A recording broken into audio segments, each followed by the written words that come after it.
selamat pagi. Perkenalkan, saya Yuskel Victoris Hermanto dari Prodi Informatika Universitas Katolik Dharma Djenika.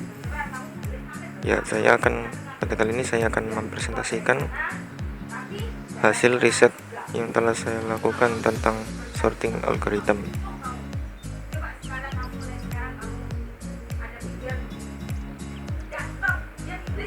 Di sini saya memilih 3 buah algoritma penyortiran. Yang pertama selection sort, pancake sorting, dan quick sort.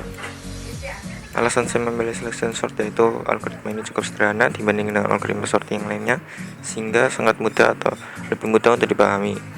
Yang kedua, pancake sorting. Algoritma ini memiliki prinsip kerja yang mirip dengan algoritma selection sort, sehingga sangat menarik untuk dilakukan riset lebih lanjut.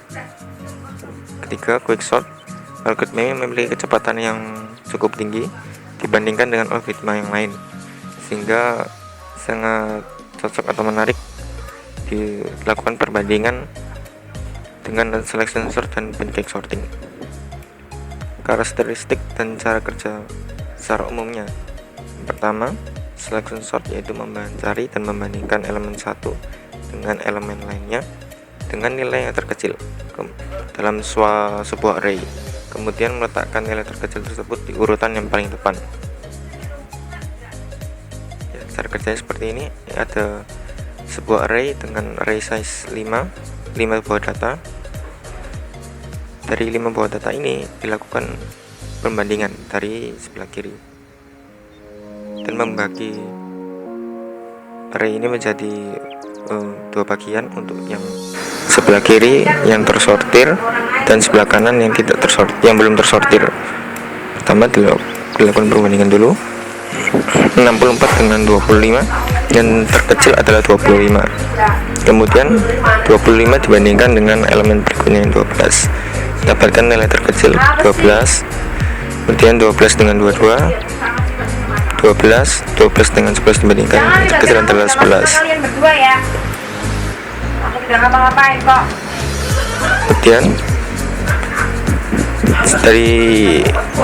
Kemudian didapatkan elemen terkecil 11 dan diletakkan di paling depan seperti ini. Kemudian setelah 11 diletakkan di paling depan, menjadi bagian yang sudah tersortir atau sorted array dan diletakkan di sebelah kiri. Kemudian melakukan pembandingan berikutnya untuk elemen berikutnya. 25 dengan 12, yang terkecil 12, 12 dengan 22, yang terkecil 12, 12 dengan 64, yang terkecil 12. Dipindah 12 dengan 25. Jadi ini. Kemudian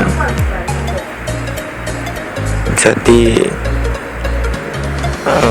hasil penyortirannya yang sebelah kiri menjadi 2 karena 12 sudah dipindah ke sebelah kiri. Kemudian selanjutnya bandingkan 25 dengan 22, yang terkecil 22 dengan 64, yang terkecil 22. Kemudian 22 dengan 25 ditukar posisinya jadi ini. Kemudian ditandai dengan array yang tersortir. Yang terakhir 25 dengan 64 dibandingkan yang terkecil 25, kemudian dipindahkan ke sebelah kiri menjadi sorted array. Terakhir 64 karena tidak ada pembandingan lagi, maka dianggap sudah tersortir dan array hasilnya seperti ini. Array sudah tersortir.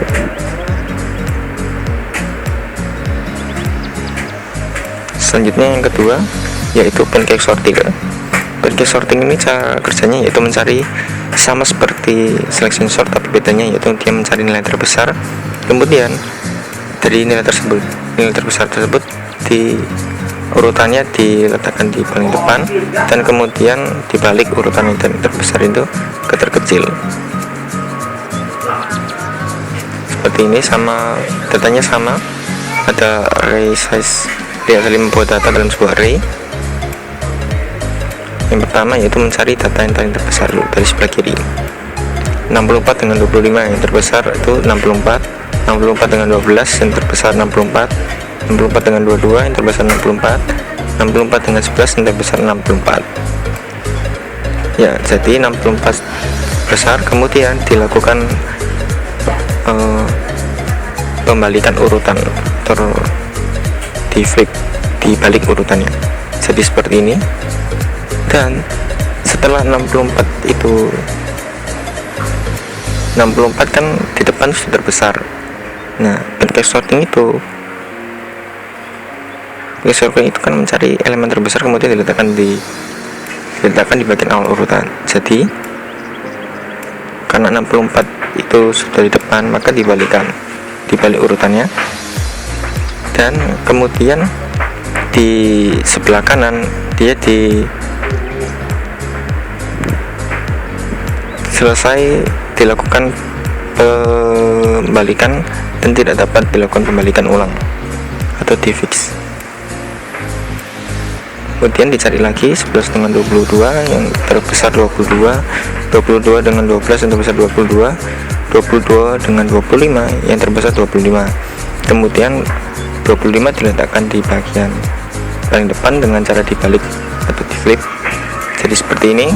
Kemudian 25 dibalik lagi urutannya, di flip lagi jadi seperti ini. Kemudian 25 ditandai karena sudah dilakukan pembalikan. Kemudian 11 dengan 22 yang terbesar 22, 22 dengan 12 yang terbesar 22, jadi 22 diletakkan di urutan yang paling depan dengan cara di flip. Kemudian jadi seperti ini, dan 22 dengan posisi semua elemen ini di flip jadi seperti ini. Kemudian 22 ditandai karena sudah dilakukan pembalikan. Sekarang pembandingan 12 dengan 11 yang terbesar ada 12, kemudian di flip dan ditandai ditandai karena setelah dilakukan pembalikan. Ya, jadi tinggal 11 elemen 11 yang dilakukan pembandingan dan tidak ada yang dibandingkan lagi, dan akhirnya ini sudah tersortir. Kemudian yang ketiga itu quicksort, itu algoritma yang menggunakan teknik pemecahan data menjadi partisi, mengambil salah satu elemen secara acak biasanya dari tengah, kemudian menyimpan sebuah elemen yang kecil di sebelah kiri dan yang besar di sebelah kanan pivot.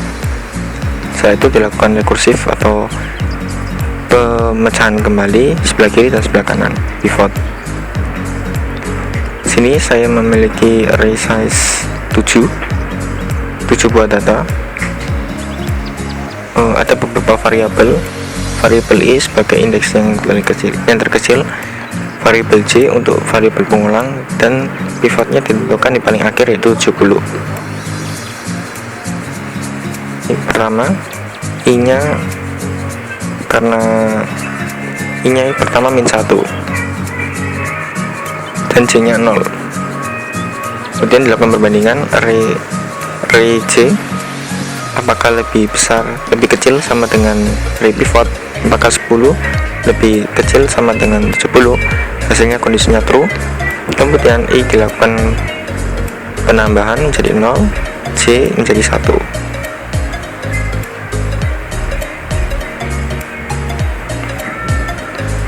Di kondisi ini tidak dapat di swap karena J nya 0 dan I nya 0.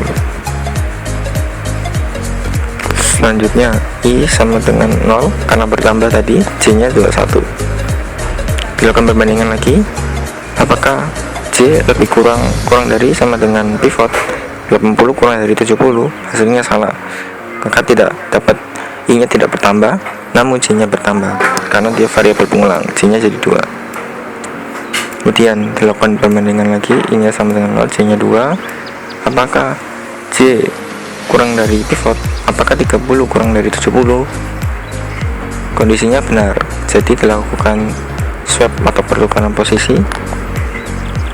I nya tadi ditambah dulu baru ditukar, jadi I nya 1, kemudian J nya J nya 2, jadi 1 dengan 2 ditukar, 80 dengan 30 ditukar posisinya seperti itu. Kemudian ditambah J nya sama dengan 3.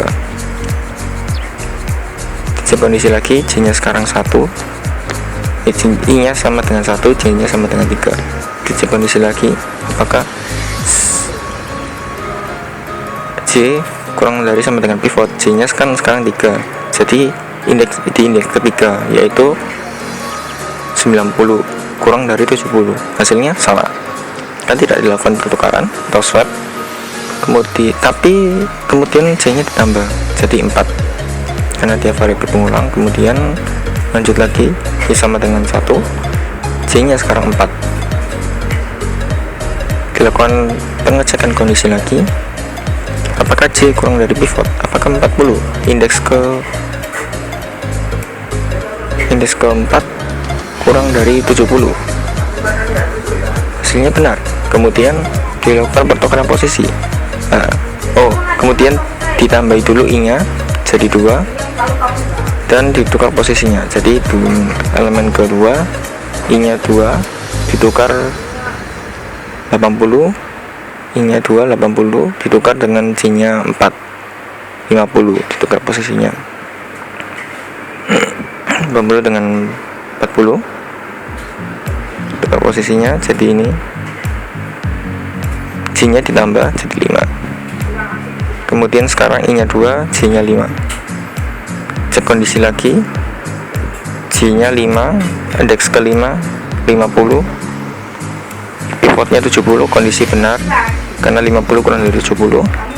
Kemudian dilakukan pertukaran posisi, dilakukan penambahan I nya 3 diswap dengan J indeks ketiga diswap dengan indeks kelima, jadi 90 ditukar dengan 50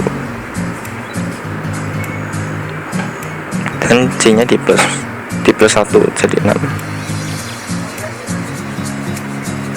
Jadi seperti ini. Kemudian karena J nya sudah 6, maka perhentian variabel pengulangnya dihentikan atau perulangannya dihentikan dan ditukar posisi pivot dengan I plus 1. Jadi I nya ketiga, indeks ketiga di plus 1 jadi indeks keempat. Jadi indeks keempat ditukar dengan pivot. Indeks keempat itu 80 ditukar dengan 70 posisinya. Jadi seperti ini. Ya, kemudian dibagi menjadi 2, sebelah kiri dan sebelah kanan. Sebelah kiri dilakukan penyortiran lagi dengan rekursif, makanya namanya rekursif. Jadi dipecah, kemudian dari pecahan-pecahan ini dilakukan pecahan lagi. Yang sebelah kiri ditentukan pivotnya 50, kemudian seterusnya 40, 30, 10, kemudian sudah tersortir. Sebelah kanan 90 dengan 80, sebelah kiri kanan 70. Ditentukan pivotnya 80. Apakah 80? Kemudian dilakukan rekursif, apakah 90 kurang dari 80? Ternyata posisi salah. Posisinya salah. Karena salah, dia I plus 1. Pertama min 1 jadi 0. Jadi ini indeks 90 indeks ke 0, 80 indeks 1 ditukar posisinya. Ya, berikut ini merupakan dataset dan skenario pengujian yang saya gunakan untuk melakukan riset algoritma penyortiran. Yang pertama ada dataset random number, yang dimana dataset ini berisikan angka-angka yang secara acak urutannya. Ya, jadi di sini saya menggunakan 3 ukuran dataset. Yang pertama itu ada 1000 elemen, yang kedua ada 500 elemen, dan yang ketiga ada 100 elemen. Untuk membuktikan bahwa algoritma ini sangat cocok digunakan di berbagai ukuran elemen suatu dataset. Kemudian yang kedua ada dataset descending number. Dataset ini berisi angka-angka yang urut secara menurun ya, karena tujuannya ascending, jadi nanti data yang descending ini diubah menjadi data ascending. Jadi di sini saya juga menggunakan tiga ukuran elemen dataset. Ada 1000 elemen, 500 elemen, dan 100 elemen ukuran datasetnya.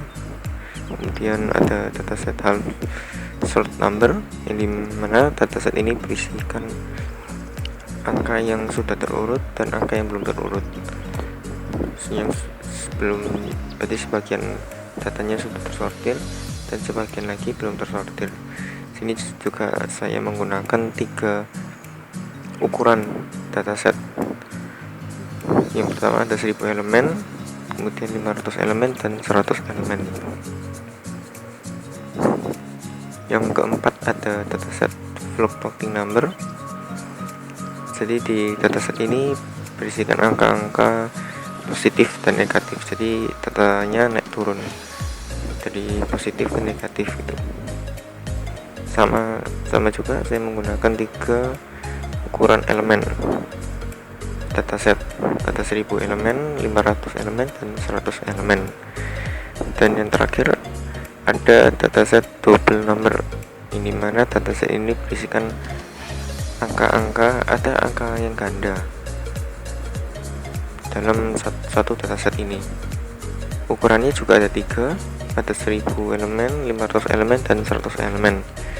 Kemudian untuk skenario pengujiannya, yang pertama skenario pengujian pertama menggunakan dataset random number. Kemudian skenario pengujian kedua ada menggunakan dataset descending number. Skenario pengujian ketiga menggunakan dataset half short number. Skenario pengujian keempat menggunakan dataset fluctuating number, dan skenario pengujian kelima menggunakan dataset double number. Ini merupakan source code dari selection sort, yang dimana merupakan implementasi dari pembahasan cara kerja karakteristik secara umum dari selection sort. Ini implementasinya di bahasa pemrograman C++ ya, karena riset saya ini menggunakan bahasa pemrograman C++. Sama seperti selection sort, ini juga implementasi dari pancake sorting. Jadi ini merupakan implementasi dari pancake sorting di C++ juga. Selanjutnya ini juga merupakan implementasi dari algoritma quicksort di bahasa pemrograman C++. Di sini pivot untuk quicksort ini dipilih dengan last element, atau pemilihan pivotnya itu menggunakan elemen terakhir di dalam sebuah array atau dataset yang digunakan.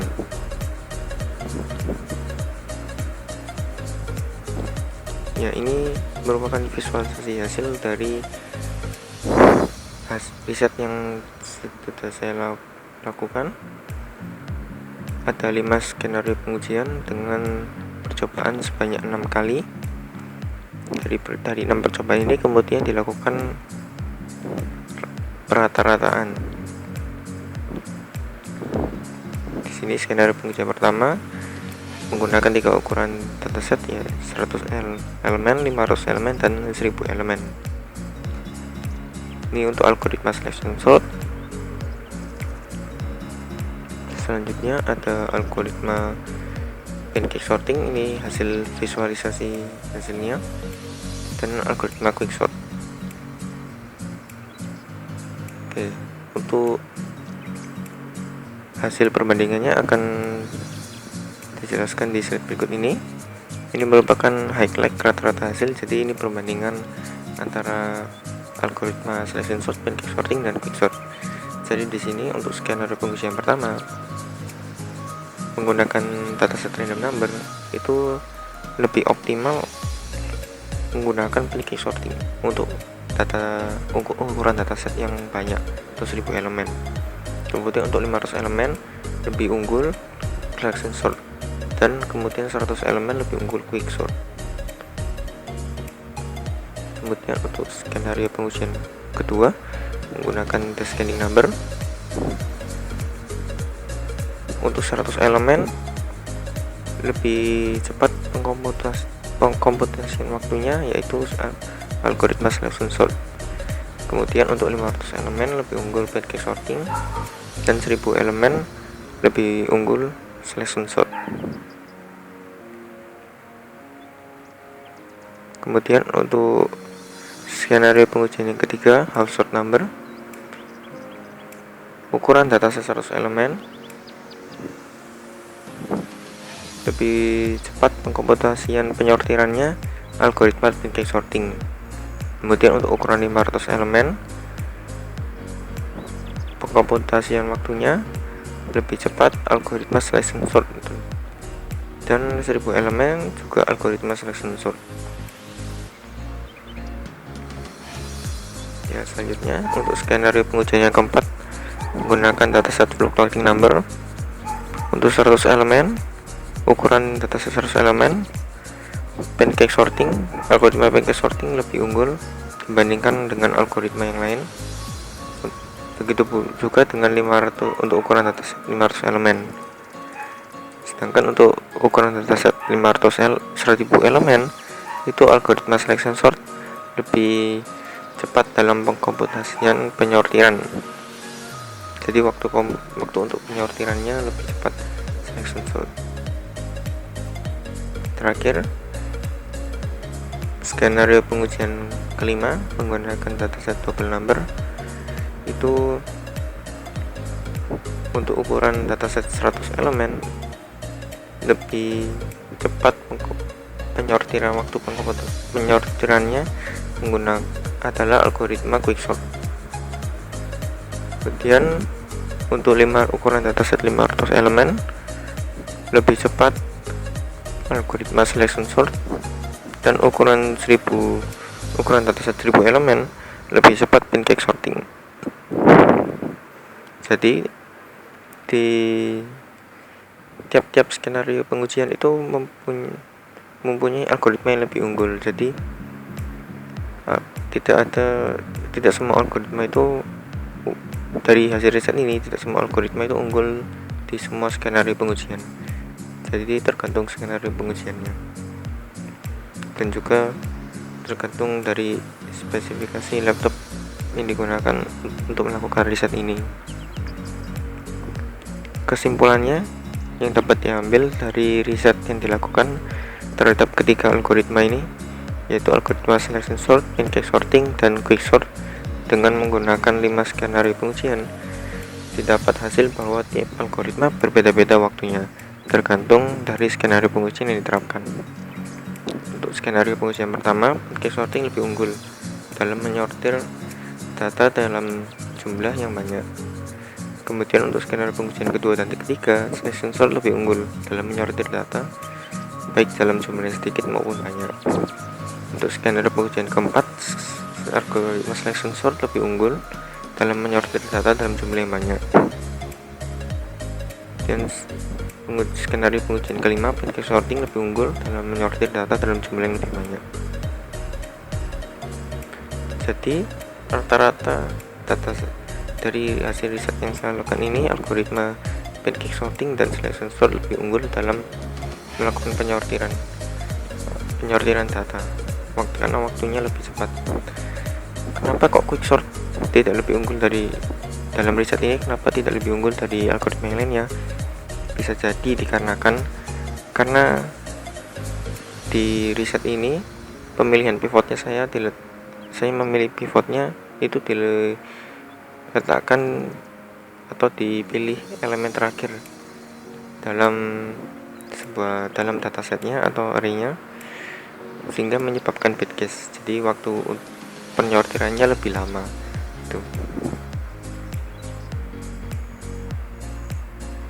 Baik, sekian hasil pemaparan riset yang telah saya lakukan dan terima kasih.